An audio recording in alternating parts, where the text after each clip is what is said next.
अतुलित बलधामं हेमशैलाभदेहं दनुजबन कृशानं ज्ञानिनामग्रगण्यं सकल गुण निधानं वानराणामधीशं रघुपति प्रिय भक्तं वात जातं नमामि।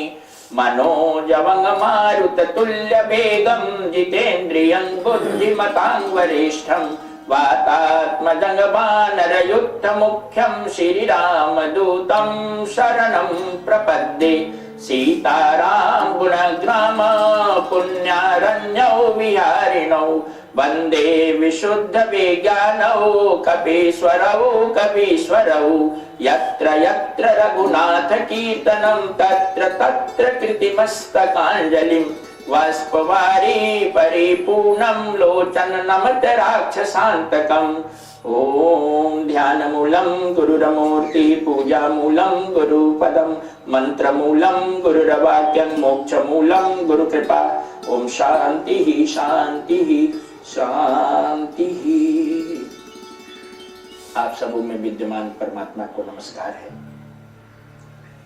आज दिनांक 8 जनवरी 2012 के प्रातःकालीन सत्संग में हम लोग श्री स्वामी ज्योतिर्मयानंद जी महाराज के लोनी आश्रम में एकत्रित हैं और आज के दिन हम लोग श्री रामचरितमानस की चर्चा करेंगे। आपको ज्ञात है कि पिछले कुछ वर्षों से हम लोग रामचरितमानस की चर्चा कर रहे हैं और इस चर्चा का आधार स्वामी जी द्वारा रचित एक ग्रंथ है रामायण रहस्य, मिस्टिसिज्म ऑफ द रामायण, उसके आधार पर है। गुरुदेव ने पूरे रामायण को एक पुस्तक के रूप में संक्षिप्त रूप में लिखा है और उसकी जितनी भी कथाएं हैं उन सारी कथाओं का जो एक निहितार्थ है, गुह्यार्थ है, प्रतीक अर्थ है, आध्यात्मिक जो संदेश है उसको प्रस्तुत किया गया है। यही इस व्याख्यान की और इस पुस्तक की विशेषता है। इन दिनों हम लोग सुंदर कांड का अध्ययन कर रहे हैं और पिछले दिन का जो चर्चा थी वो थी कि किस प्रकार से हनुमान जी सीता जी से मिलते हैं और कैसे उस सीता का जो अशोक वन है उसको किस प्रकार से उजाड़ते हैं और उसमें किस तरह से जो असुर है मारे जाते हैं। इन्हीं पर चर्चा चल रही थी और उसके निहितार्थ में ये बताया गया था कि जब साधना शक्ति, थोड़ी सी उसको स्मरण करा दें तब आगे की कथा करेंगे। साधना शक्ति यानी हनुमान जो है हर व्यक्ति के अंदर वर्तमान साधना शक्ति के प्रतीक है। साधना जब आप करते हैं तो उसे एक शक्ति उत्पन्न होती है, आध्यात्मिक ऊर्जा उत्पन्न होती है, वही हनुमान है। और ये जो हनुमान यानी साधना शक्ति जब उत्पन्न होती है तब ये लंका रूपी अचेतन मन में प्रवेश कर जाती है। अनकॉन्शियस माइंड में लंका जो है वो अचेतन मन का पंचायत है। उस अचेतन मन में बहुत सारे कई जन्मों के अनेक प्रकार के संस्कार पड़े रहते हैं और ये साधना शक्ति जब वहां जाती है तो उन संस्कारों को नष्ट भ्रष्ट कर देती है। इतना ही नहीं, वो बड़े संस्कार बड़े जतन से बनाए हुए रहते हैं क्योंकि उसको अहंकार निर्मित किया हुआ रहता है। बहुत अच्छा उद्यान था रावण का और वो रावण जो है वो अज्ञान और अहंकार का प्रतीक है। हमारे अंदर का रावण जो है अज्ञान और अंधकार कई जन्मों से, असंख्य जन्मों से अनेक प्रकार के संस्कारों का अचेतन मन में संग्रह किए हुए रहता है और उसको वो बड़ा जतन से सुरक्षा करता है। लेकिन जब हनुमान रूपी साधना शक्ति उसमें प्रवेश करती है तो उसको उस संस्कार को जो आपके लिए वो बहुत ही बुरे हैं क्योंकि उन्हीं के कारण आपका ये पुनर्जन्म का चक्र खत्म नहीं होता है, तो साधना शक्ति उन संस्कारों के पूरे समूह को नष्ट भ्रष्ट कर देती है। और उतना ही नहीं, वहां के वृक्षों को भी उखाड़ कर हनुमान जी फेंकने लगे थे। उन्हीं को अस्त्र बना लिया था। जो भी राक्षस आता था वृक्ष उखाड़ के उससे अपना उसका भी काम तमाम करते थे, वृक्ष को भी उखाड़ते थे। साधना शक्ति जब जाती है आपके अचेतन मन में तो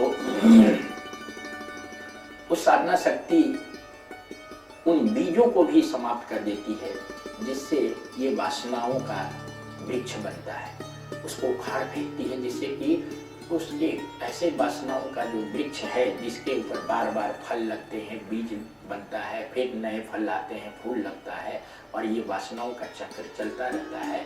तो उस वृक्ष को, जो वासनाओं के वृक्ष हैं, उनको वह साधना शक्ति निर्मूल कर देती है, जड़ से उखाड़ देती है।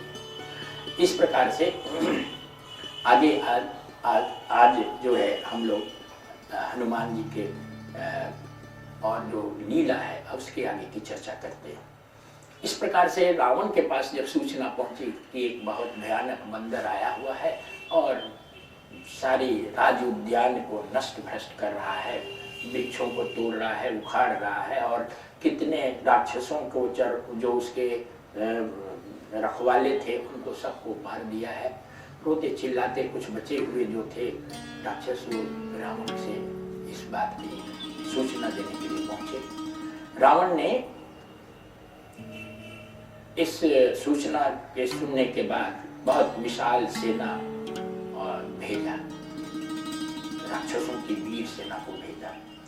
लेकिन हनुमान जी दूर से ही जब देखा कि राक्षसों का एक बहुत बड़ा समूह सेना के रूप में आ रहा है, तो उन्होंने अपना आकार और विशाल बना दिया, और विशाल बना करके और एक साथ ही वो उन सारी सेनाओं के ऊपर ऐसे गिरे कूदे कि वो सारी जो सेना थी उसमें से अधिकांश राक्षस वहीं उनके वजन से उनके शरीर के नीचे दब के उनकी मृत्यु हो गई। किसी प्रकार से कुछ बचे तो वो फिर भाग करके प्राण बचाने के लिए रावण के पास अपना गुहार लगाने लगे। रावण ने तब अपना एक पुत्र अक्षय कुमार को भेजा, बहुत बड़ी सेना की टुकड़ी के साथ, वीर सेनापतियों के साथ।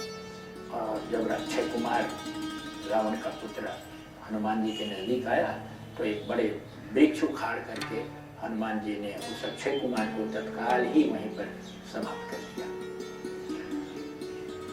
तब धीरे धीरे रावण के चित्त में कुछ भय सताने लगा। तब उसने अपना सबसे बड़ा पुत्र मेघनाथ, जो सबसे वीर भी था और बलवान भी था और उनका उत्तराधिकारी भी था, उसको ये निर्देश देके भेजा कि ये तो कोई महाकाल सा कोई बड़ा विशाल बंदर आ गया है और पता नहीं कहाँ से आया है, कौन भेजा है, तुम जाओ लेकिन उसको मारना नहीं, उसको किसी युक्ति से उसको पकड़ के लाओ, जिससे हम लोग ये जान सकें कि उसको किसने भेजा है और किसकी शक्ति से वो इतना तबाही मचा रहा है लंका में आकर के, कौन है वो, कहाँ से आया है।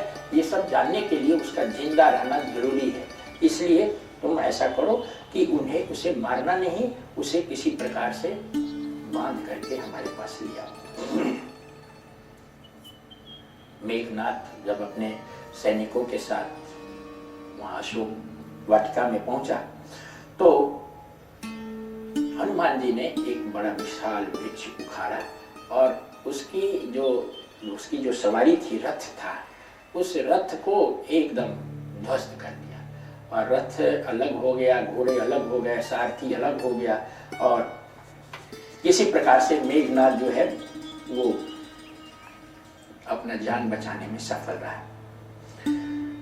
फिर मेघनाथ और हनुमान का बहुत विकट संघर्ष, युद्ध वहां कुछ देर तक चला।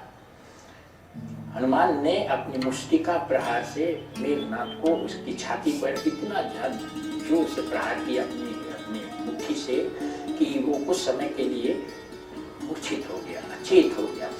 और लेकिन फिर चूंकि वो बलवान था, राक्षस तो था ही, फिर सचेत होकर के हनुमान जी से फिर वो युद्ध करने लगा।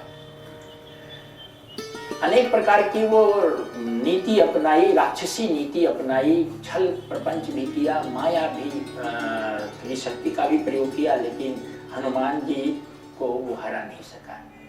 अंत में उसने अपने एक ब्रह्मास्त्र था, ब्रह्मास्त्र का आह्वान किया और हनुमान पर चलाया। यद्यपि हनुमान ये जान रहे थे कि ब्रह्मास्त्र का उनके ऊपर कोई असर नहीं होने वाला है, फिर भी उन्होंने ब्रह्मास्त्र के लगने से एक प्रकार की लीला की और वो ब्रह्मास्त्र से मूर्छित हो गए, अचेत हो गए। ऐसा उन्होंने लीला किया। और जब ऐसा हुआ तब उस समय उन्होंने अपना शरीर और विशाल बना लिया और उस शरीर के भार से बाकी सैनिकों को दबाते हुए वो बेहोश हो गए और उसी हालत में, बेहोशी की हालत में उनको नागपाश में बांध दिया गया और बांध करके और मेघनाथ उनको अपने पिता के आज्ञानुसार रावण के पास लाने लगा। और उसके पीछे हनुमान की एक सोच थी। ऐसा करने के पीछे एक सोच ये थी कि अभी तक हमने रावण को नहीं देखा है, उसके राज दरबार को नहीं देखा है, उसके अंतरंग व्यवस्था कैसी है उसको नहीं देखा है। तो जब तक रावण के दरबार में नहीं जाएं तब तक तो हम देख नहीं सकते हैं, तो इसलिए वहां जाना भी जरूरी था। ये विचार उन्होंने मन में करके और अपने आप को उस पिंजरे में बंधने दिया और इसके बाद उसे दरबार में लाया गया। जब उस पिंजरा में बांध करके लाया जा रहा था तो पूरी लंका की जो जनता थी, राक्षस के और जो थे, वो इस भयानक भयानक इस बंदर को देखने के लिए सब सड़क पर निकल आए। रावण के सामने हनुमान को जब प्रस्तुत किया गया तो रावण बड़ा प्रसन्न हुआ अपने पुत्र पर भी कि तुमने इसको बांध के लाया है। और फिर उनको, हनुमान जी को बड़े व्यंग और अपमान से, शब्द के बाणों से वो अपमानित करने लगा। फिर पूछा, बंदर तुम कौन हो? किसकी शक्ति से तुमने इस हमारी वाटिका का नष्ट किया है, उजाड़ा है और इतने सैनिकों को मार दिया है, हमारे पुत्रों को मारा है?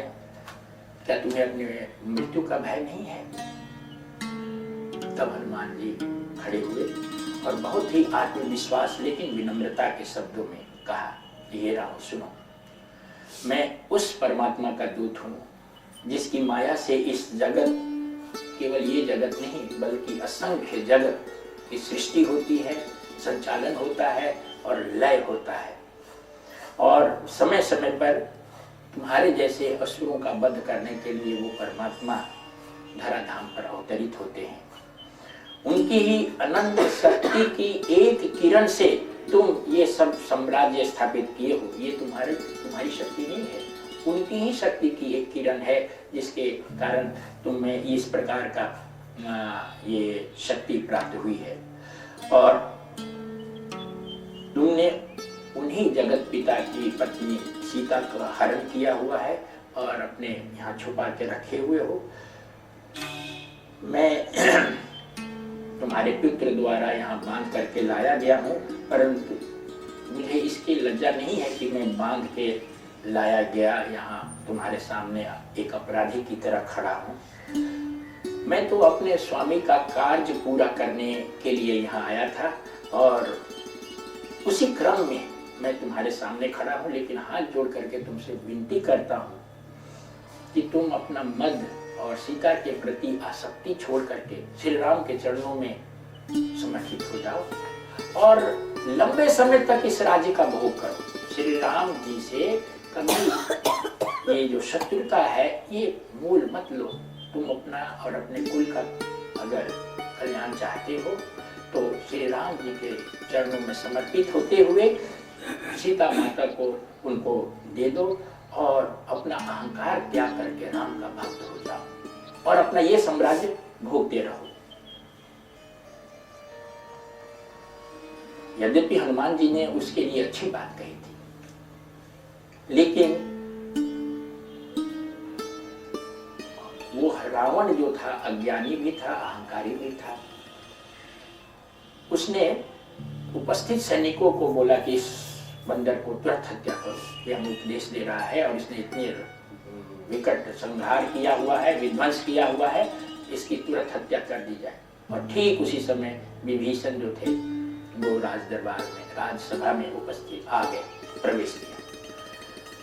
जब उनको ऐसा सुनाई पड़ा कि रावण ने हनुमान को हत्या करने या मारने का आदेश दिया है अपने सैनिकों को, तो उन्होंने बड़े अदब के साथ रावण को प्रणाम करते हुए निवेदन किया कि ये तो एक दूत है और दूत को मारना न्याय संगत नहीं हुआ करता है। इसलिए इसकी हत्या न की जाए, बल्कि इसका अंग भंग किया जा सकता है और इसको अपने मालिक के पास, क्योंकि ये दोषी नहीं है, दोषी तो इसका जो मालिक है, जिसने भेजा है वो है, इसलिए इसकी हत्या करना ठीक नहीं है। इसका दंड के बदले में, मृत्यु दंड के बदले में इसे कोई और दंड दिया जाना चाहिए। रावण को ये बात थोड़े समय के लिए अच्छी लगी, उसने स्वीकार किया और कहा कि अच्छा ठीक है, ये जो बंदर होते हैं इनको पूंछ बहुत प्यारी होती है और इन बंदरों की पूंछ को ही ऐसा किया जाए कि इसकी पूंछ को जला दिया जाए, और जब ये जली हुई पूंछ लेकर के अपने मालिक के सामने जाएगा तब उसको पता चलेगा कि ये किस प्रकार का यहाँ पर इसकी हालत बनाई गई है। और इसलिए हम लोग देखेंगे कि इसके स्वामी जो हैं किस प्रकार से अब व्यवहार करते हैं। अब जब रावण ने पूंछ जलाने का आदेश दिया हनुमान जी का, तो हनुमान जी जो थे वो अपनी पूंछ में कपड़े और लत्ते ज्वलनशील चीज को लपेटवाने लगे। लोग या जो वहाँ के सैनिक थे, लोग थे, और जितना भी लोग लपेटते थे कपड़े, उनकी पूंछ और बड़ी होती जाती थी और उसमें और भी कपड़े लपेटने की जगह बनी रहती थी। इस प्रकार से लोग बड़े कौतूहल से उसमें कपड़े लपेटते रहे, अपने अपने घर से लाते रहे, लपेटते रहे, उसको तेल में डुबो कोई भीमो क्योंकि ज्यादा इसमें आग लगे। लेकिन देखते देखते लंका के घर में, किसी घर में कोई कपड़ा शेष रह ही नहीं गया और उनकी पूंछ में अभी भी कपड़ा लपेटने के लिए जगह बनी हुई थी। इसमें बड़ा लोगों को आश्चर्य हुआ, लेकिन हनुमान जी की अपनी एक अलग योजना थी।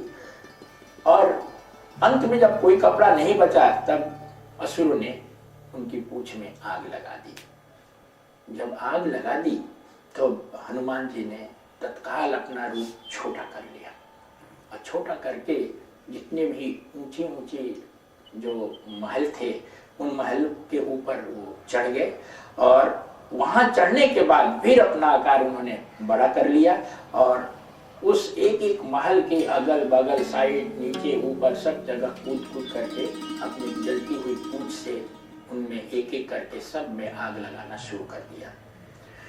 वो दहाड़ते भी थे, हंसते भी थे और एक अटारी से दूसरे अटारी पर कूदते हुए चारों तरफ लंका में सर्वत्र आग की पूरी लपट फैला दी, केवल विभीषण का एक राजप्रसाद छोड़ करके।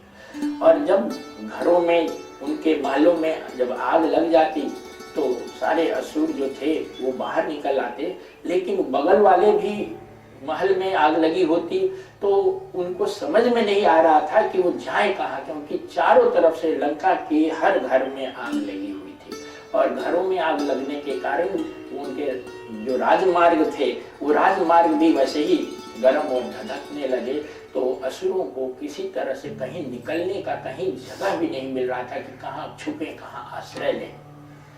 कई असुर उस आग की उसमें जल गए और जब हनुमान जी को ये संतोष हो गया कि सारे लंका में हमने आग लगा दी, तो अपनी आग बुझाने के लिए वो सागर में कूद गए।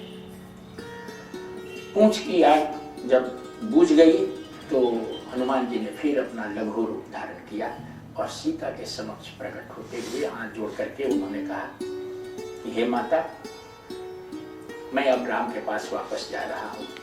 जिस प्रकार राम ने मुझे अपनी मुद्रिका आपकी पहचान के लिए दी थी, तो आप भी कुछ हमें पहचान के लिए दीजिए, जिससे कि मैं उन्हें दे करके ये बता सकूं कि मैं आपसे मिल के आया हूँ, जिससे उन्हें ये प्रतीति हो सके। तो मैं आपसे कोई ऐसा चिन्ह चाहता हूँ जो मैं राम को दे सकूं। फिर सीता जी ने अपनी चूड़ामणि निकाल करके हनुमान जी को दी और उनसे कहा कि आप मेरा प्रणाम राम को निवेदित करना और कहना कि वो शीघ्र ही रावण का वध करके हमें यहाँ से मुक्त करे, क्योंकि रावण ने मुझे 1 माह का समय दिया हुआ है और 1 माह के अंदर यदि मैं यहाँ से मुक्त नहीं होती हूँ तो और मैं उसकी रानी बनना स्वीकार नहीं करती हूँ तो वो हमारा वध कर देगा। और ये प्रतिज्ञा उसने की है।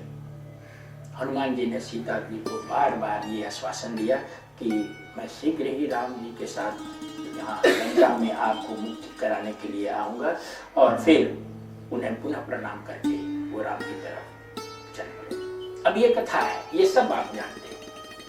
इस कथा के माध्यम से जो लंका दहन हुआ, इस कथा के माध्यम से जो मुख्य बात कही गई है, प्रतीकार्थ का है इस कथा का, वो जानना जरूरी है।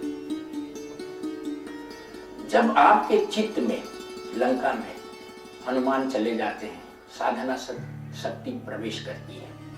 हनुमान का जाना यानी साधना शक्ति का आपके चित्त में प्रकट होना। तो साधना शक्ति जब आपके अचेतन मन में प्रकट होती है तो वहां एक ज्ञानाग्नि लग जाती है, ज्ञान की अग्नि लग जाती है। साधना शक्ति के प्रकट होने से एक ज्ञान की अग्नि, आग की तरह ज्ञान प्रकट हो जाता है। और जो लंका दहन की जो सारी प्रक्रिया बताई गई है वो वास्तव में आपके अचेतन मन, अनकॉन्शियस माइंड में साधना शक्ति के प्रकट होने से होने वाले उलट फेर का एक बहुत ही रहस्यात्मक और नाट्य पूर्वक एक प्रस्तुति है।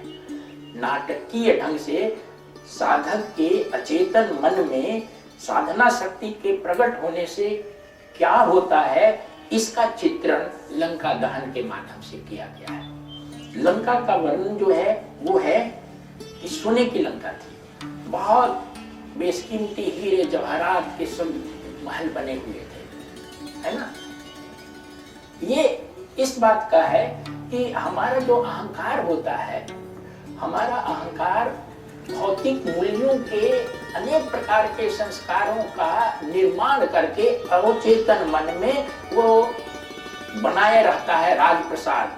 वो सांसारिक मूल्यों का हमारा अहंकार क्या चाहता है, हीरा जवाहरात, नाम, यश, पद, प्रतिष्ठा, सुख, सुविधा, ये सब उसको बड़ा प्रिय है और उसको उसके ही वो संग्रह करके और एक कई जन्मों से इसका वो एक इकट्ठा किया हुआ रहता है।